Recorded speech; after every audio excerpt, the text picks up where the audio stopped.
We are joined here now with the awesome Lewis Black. Thank you very, very much for giving me a few minutes of your time. That's all right. I'm thrilled to be on YouTube. Oh, YouTube's the greatest. You can find everything. Now I noticed you started out doing playwriting. You've done a lot of things in the entertainment industry. Mm-hmm. What kind of inspired you to get into political humor? But just being born and raised around Washington, really, it was always in my face. I started running around when I was a kid. I would help on campaigns. That didn't last long, but I did it until I was about 14, and I was sick of it by then. And then, going down. I mean, you go down, you see the Capitol. I mean, all of the basics of what you're given all of the idealism of it, especially if you're from here. I mean, you see it. You drive through it, it's all idealistic, and then you watch it from afar and you go, you gotta be kidding me. Right. This is what you've done with it?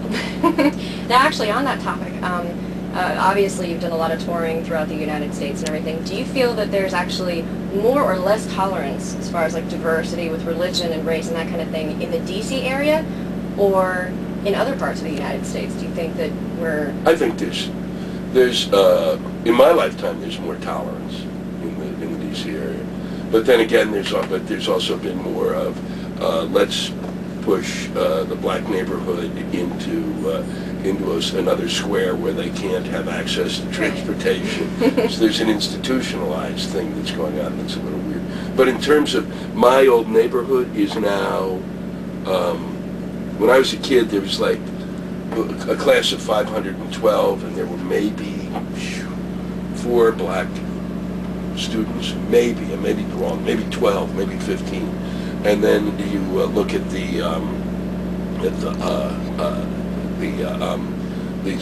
now there's Vietnamese there, Japanese there, there's a whole Asian population there, there's a whole black population in my neighborhood.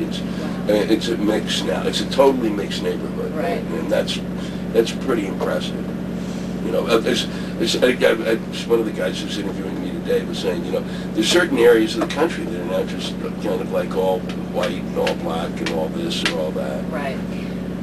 Now, speaking of random, complete tangent, yes. I want to ask you something about your stand-up. Now, every stand-up comedian has hecklers, and I just wanted to know, what is the meanest thing that you have ever done to a heckler? Now, true Lewis Black fashion, I mean, no censorship on my YouTube channel. Okay. I want you to, no censorship whatsoever. I don't know what the meanest thing is. I'm so nice. Really mean? I don't know what the meanest thing Now I heard, is your head okay from the water bottle? The water bottle kind of went off. But that, I wasn't as mean as I'd like to have been, actually. I mean, I gave it to him, but I really, I screamed and yelled, I just said, what planet are you on that you would come here? And I went ballistic. I don't really remember what I said because I saw just red. I just was so angry. Right. I did have, there was somebody who was in my audience recently who was going on Hillary, and she was drunk. And when you get a drunk, it's tough to deal with because they don't know where they are. And she just kept saying, Hillary, and I just exploded. I was like, nobody gives a shit. Nobody cares. You're gonna make me pound her now more than she needs to be pounded. I'm gonna pound Obama. I'm gonna pound McCain. Now I have to. And she did it early on, so it really took me out of the way I like to do it. And so I was forced to just bash her head for a while. The best thing ever said, though, as far as I'm concerned, the meanest thing ever said, which was meaner than anything I said, but I thought was the funniest thing I've ever heard, was a heckler who yelled early on in my career, "Why don't you go home and gargle with razor blades?" Wow. How good is that? That's creative. That was great. I laughed so hard that I just said, that's the funniest thing I'm going to hear today, and I left the stage. That's awesome. Well, thank you so much. You've been awesome. My pleasure. And I normally end my videos with peace out, so let's just peace out. Peace out? Is that what this means? Yeah. Well, this is rock on, but I kind of do a combination of the two. Because it means, what it means in Texas.